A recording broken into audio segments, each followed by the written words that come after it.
All right, I see we got some last stragglers jumping in, but we will go ahead and get started with introduction, guys. Thanks everyone for joining this morning. Today on our vRealize Deep Dive monthly webinar, we'll be covering cost planning and cost management. You all that were on the webinar last month, we vote every month on the topic that we want to cover the subsequent month. And last month, everyone voted to cover cost planning and cost management, which is one of my favorite topics to talk about in vRealize. So I'm really excited to jump into this with you guys today. Before we get started, I'll go ahead and introduce myself for you that might not know me as well, even though I see a lot of familiar faces on, or familiar names on the phone. My name is Shelly. I am the Cloud Management Solutions Engineer that supports your account. I cover everything focused around vRealize. So while I deep dive into these webinars every month, I'm always happy to talk to you guys one-on-one and see how we can better work together on your kind of vRealize related issues. I also work with Tim Adams on the sales side, and the two of us are part of the broader SDDC specialist team here at VMware, which covers our HCI and vSAN side of things and our networking and security side of things. So we're all wrapped up into one and work to support you all. So before we get started, I just want to go ahead and launch a quick poll. I always like to see what you guys are working on the phone. I have two questions in this poll, which should have just popped up on your screen. First question is, why is it important for you to understand IT costs in your IT environment? Assuming because you're on this webinar, there's something that you're looking to learn, and maybe we can kind of focus on those specific areas.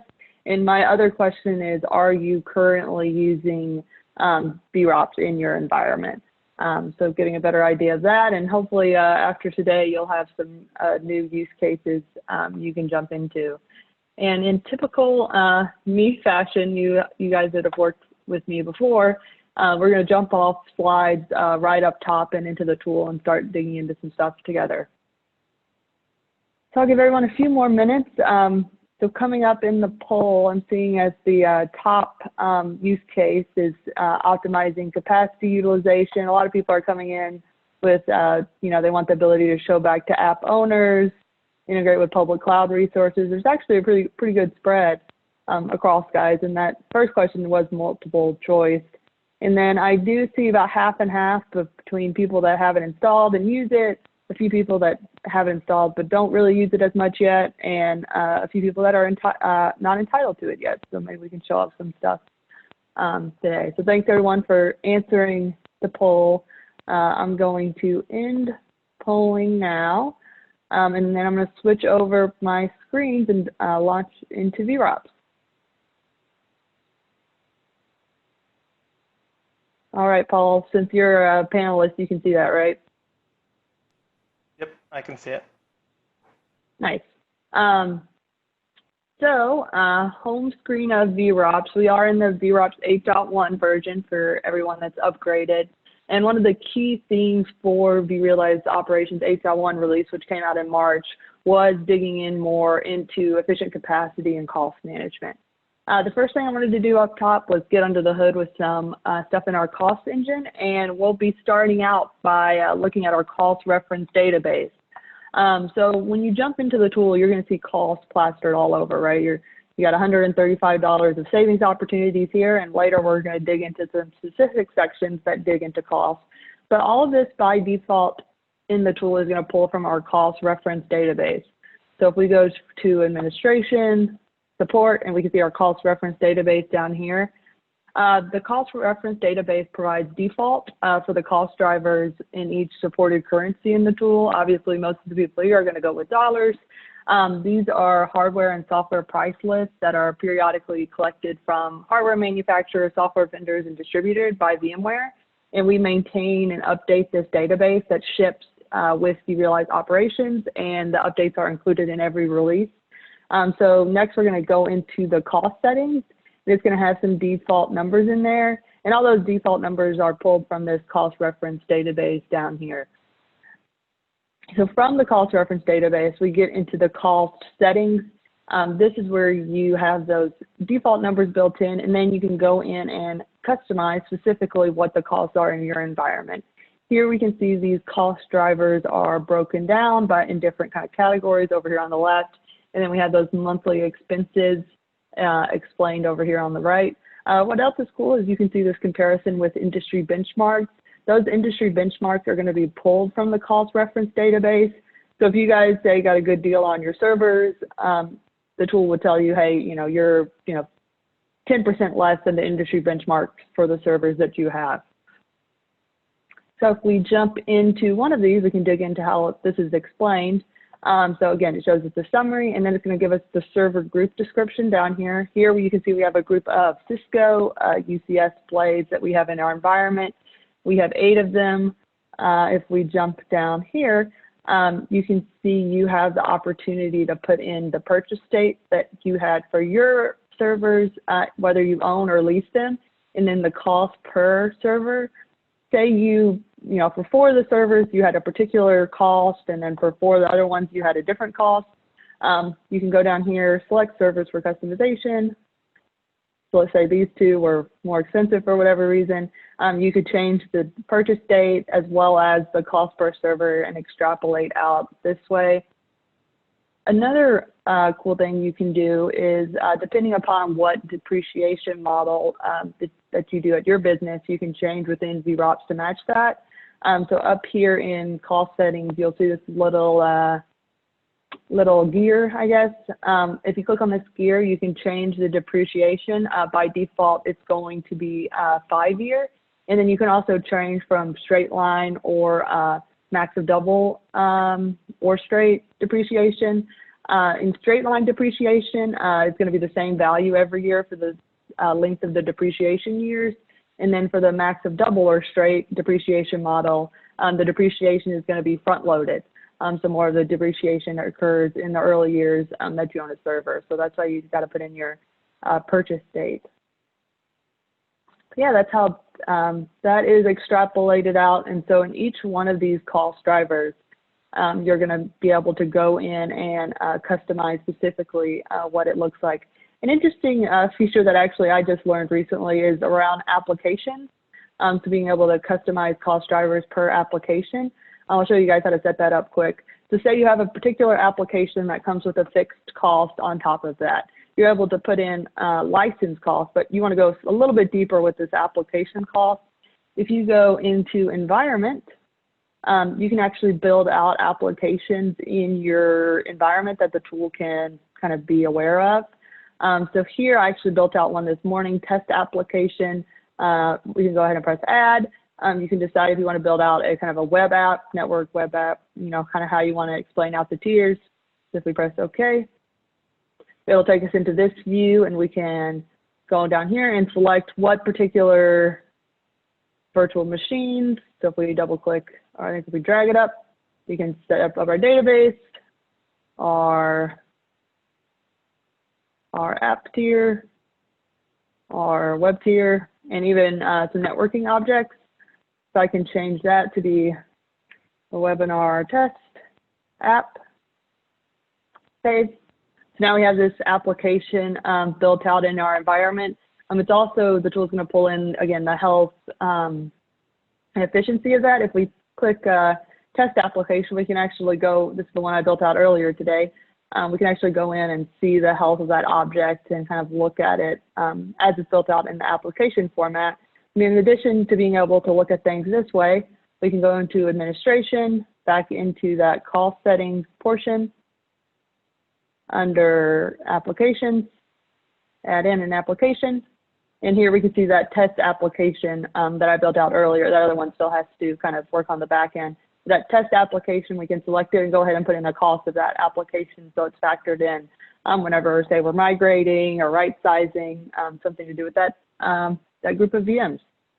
That's a pretty neat feature that honestly I just learned about. So back in cost drivers, again, a few other things that for you to look at. One other thing I wanted to call out is, just specifically in this facilities section. In every section where it's applicable, you're going to be able to either edit for all data centers, right? But as we know, many of you guys have multiple data centers in your environment. So you can either edit for all data centers or edit for specific data centers. So right here, we can see this drop down where we have our different data centers built out. You can select these and put in a monthly cost by data center and not just in your entire environment, right? So how do your facilities compare and contrast in one data center versus another? This is also really helpful when you have co-locations in your environment that you want to be able to extrapolate out and calculate within the tool. So that was a dive into cost drivers. If anyone has any questions about that, drop them in the chat. Happy to answer them now or in the end. And two other tabs in the cost settings section. First tab, this is going to show you your cluster costs broken out, pulling from the cost drivers.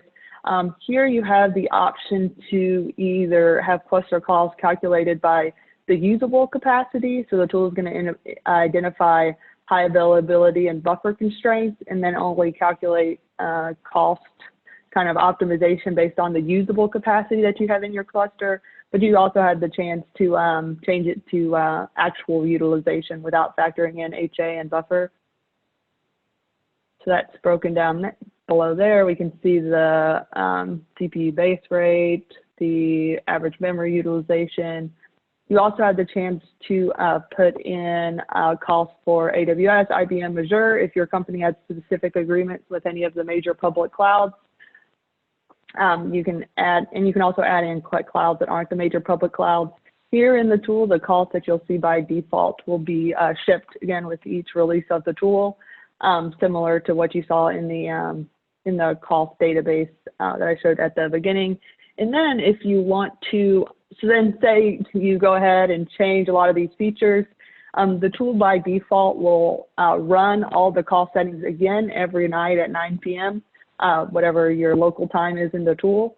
But if you want to override this and see the results, you can go into this cost calculation tab and run it directly within here. So that was a overview of what's happening kind of under the hood when we calculate cost settings. Now I'm going to jump into some dashboards, the what if analysis, and right sizing, and show you some of the ways that cost is integrated throughout the tool. So again, we're jumping from cost settings. Now we're going to go into dashboards. I'm actually going to jump into my other vRealize environment to show you guys that.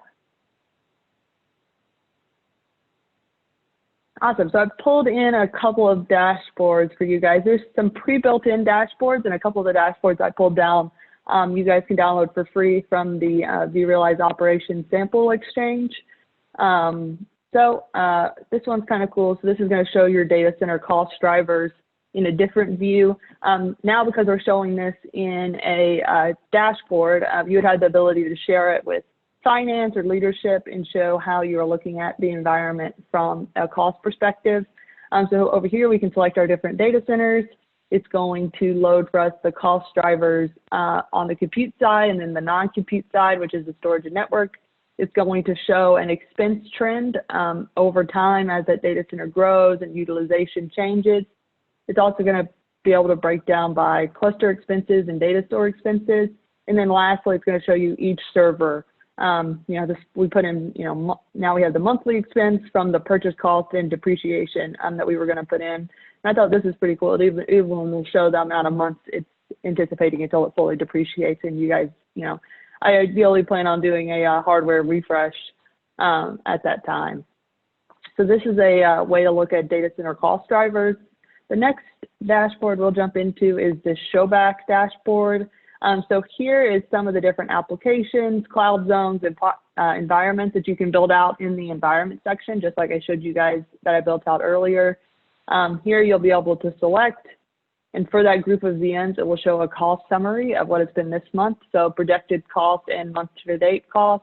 It'll show the most expensive VMs. So here we have our accounting database. Looks like it's the most expensive with $230 in month-to-date cost. It'll show you if there's any savings potential in any of these VMs. So it looks like there's not. So this is where it would show up with right sizing opportunities. Down here, it's going to show you the members of that group. And then if we jump down here, it'll show us the cost trend of that VM. So here's the projected cost up here in purple. And then in pink, it's showing us the month-to-date cost as it moves up to that projected cost every month. This is a great dashboard to use to show back to particular groups.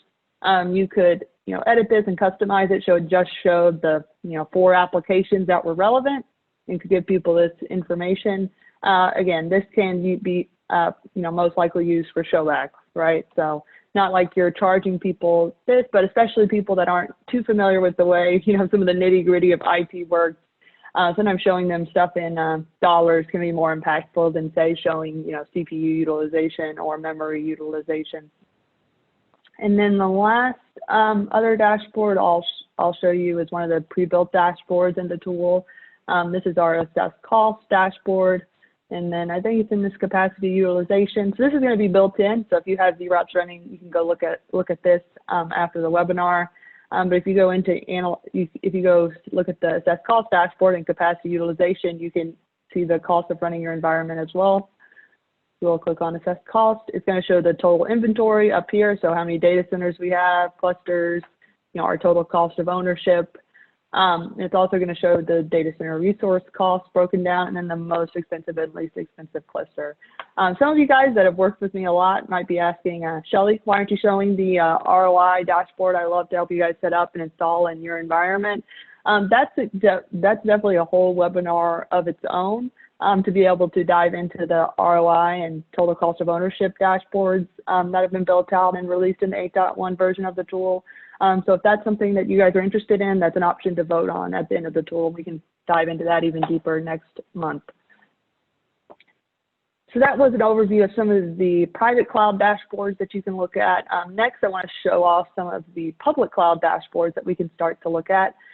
Through integration with our public cloud cost monitoring tool that I also have in my purview, Cloud Health, you can integrate in Cloud Health metrics using the Cloud Health Management Pack and be able to look at cost overviews from AWS, GCP, and Azure within vRealize as well. If we click down here, so this is one of the Cloud Health dashboards that you have pulled in, we can select a particular kind of group that we have. Down here, we can see the cost trends that we're having in our AWS environment. We can also see the EC2 instances trends over time. Down here, we can select specific AWS accounts and see their month-to-date cost over here in the purple. So I can select a different one and see how that one is averaging. We can also see costs per specific regions, and then what else I think is pretty cool, costs per specific services in AWS. Explained out. So we can see EC2 compute. We can see unused reserved instances in EC2, S3 storage, and then you have the same ability to see it in Azure, which you can see here. So we're just going to select the cost overview. It's going to show us the cost trends, broken up by accounts, regions, and AWS services. And lastly, you can also see it with GCP as well. So that would be the third public cloud you'd be able to look at cost settings within the tool. So that was an overview of dashboards. Next, I'm going to show you guys some of the features that you would be able to look at in right sizing and reclaiming. So if we jump into the reclaiming section, you can see here that it's breaking up all of our data centers and showing us the individual cost savings. Looks like in our production, we have $400 in cost savings, so let's dig in on that. So it's going to show us the total that we could potentially save. It's saying that we have 21 VMs with reclaimable resources and 5 orphan disks we need to reclaim. Over here, it's going to give an overview of what it looks like from a CPU, memory, and disk space perspective. Down over here on powered off VMs, we got $115 a month of savings. If we drop down on any of these, it's going to show each individual VM and the cost savings associated with that. Same thing with idle VMs, so $13 in cost savings. Snapshots, we can see that one's too small to have cost savings, but we can see the cost savings and the age, and then we can see orphan disk as well. So we can see $5 a month. That orphan disk hasn't been modified in 500 days, so probably pretty safe to take that one off of the environment. And we can also change our settings so we only show VMs that are, so old or been, abandoned for so long. That was reclaiming. Next, I'm going to show you guys how cost settings are integrated into our what if analysis. So if we press plan, you have a bunch of different options, and all of these are going to allow you to look at costs. But say you have a new project that your team is taking on, you can see the cost of adding VMs. So let's do new project,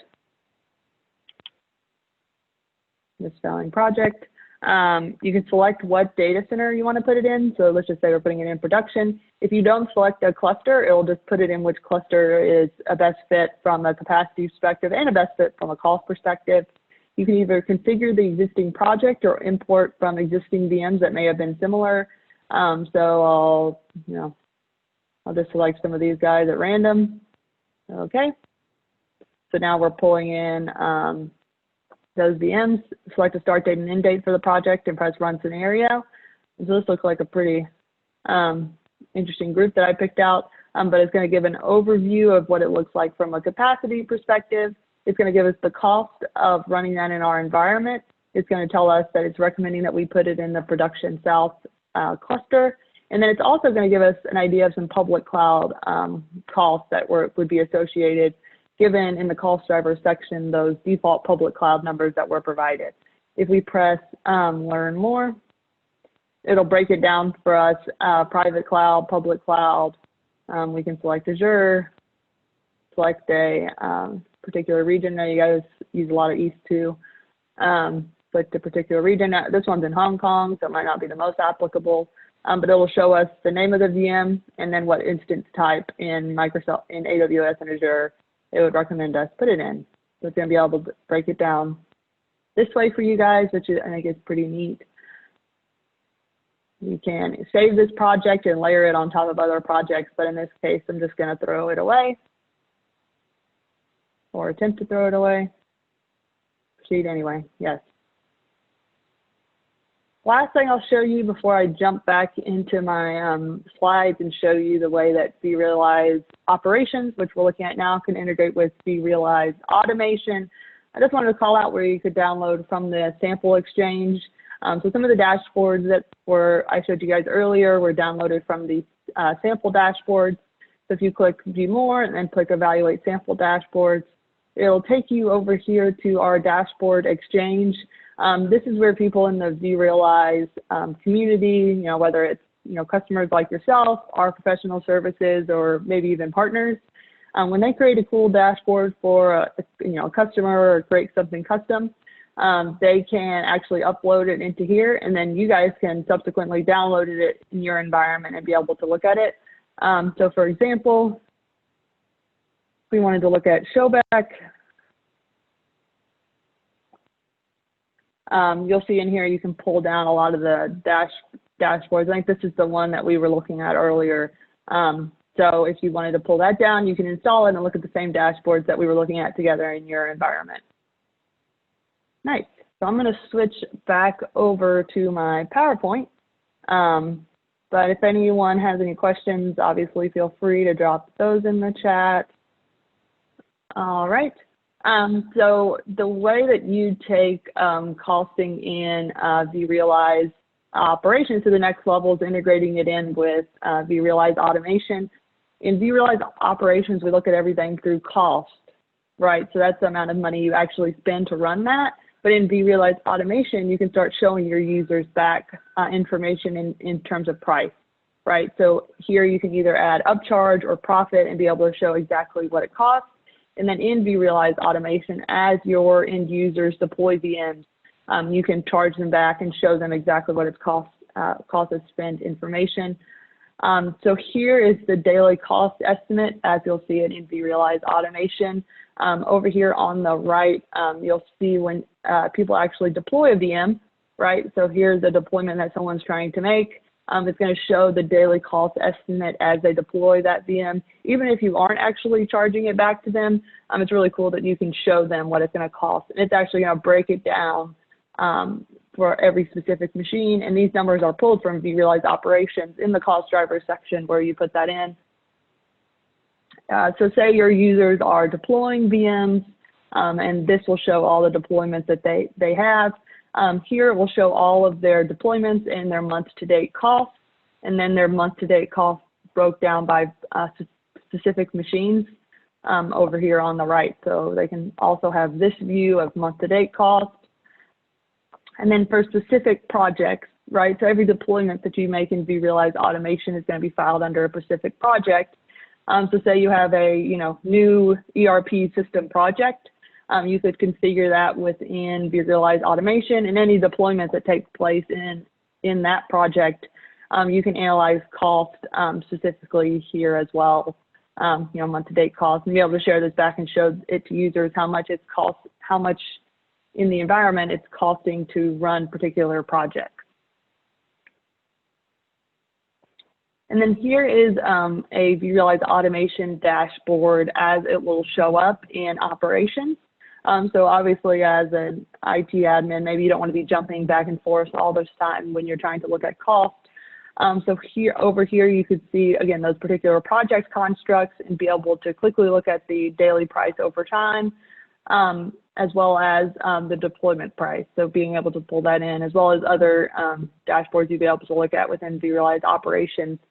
Pulling in the price constructs that you have in automation into operations where you have all those cost constructs. So kind of a nuance there, but an interesting way to look at it. All right, well, that was a speedy tour, a lot of things to look at today. Before you guys hop off, I'm actually going to launch another poll. So don't leave yet. Launch polling. As I said earlier, I like to ask you guys every month what you want to cover the next month. So I picked out a few different topics that we could cover. The TCO and ROI topic, that'd be a deeper, even more about what we talked about today. The AI advanced analytics is really cool. Workload optimization or VROPS and VRA integration. So some things to talk about there. The other thing that I would love to have you guys do, if you haven't already, which I know many of you have, is subscribe to my monthly newsletter. In my monthly newsletter, I send out all the latest and greatest announcements with vRealize. I'll be definitely sending out some stuff about VMworld this year, so I'm going to drop that in the chat. And that comes out the last Tuesday of every month. And we have our vRealize webinar the second Tuesday of every month. So that's today. Oh my gosh, guys, we actually have a tie. If anyone hasn't voted yet, okay, it's on the move. TCO and ROI is now in the lead with workload optimization in a close second.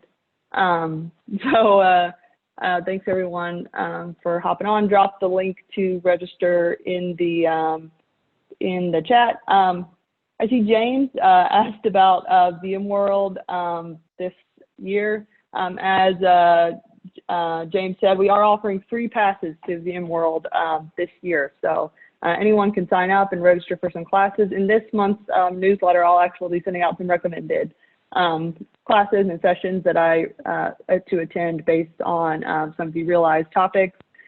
We actually still have a tie now, again, between TCO and ROI and workload optimization.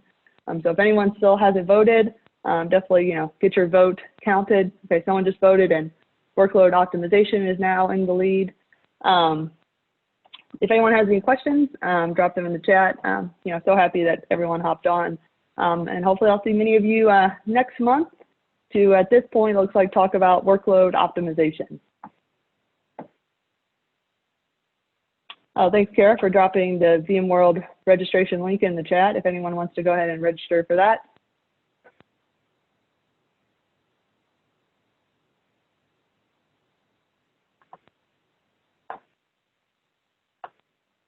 Free, my favorite price.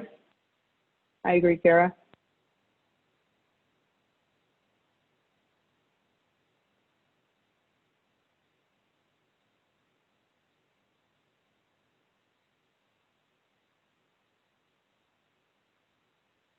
Kara, I promoted you to panelist. That's your reward for dropping a useful link in the chat.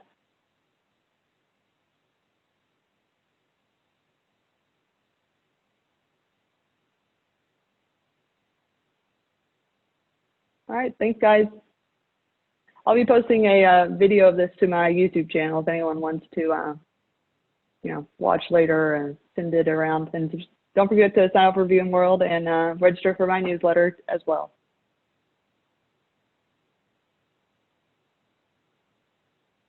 All right. Bye, guys. Have a great rest of your day.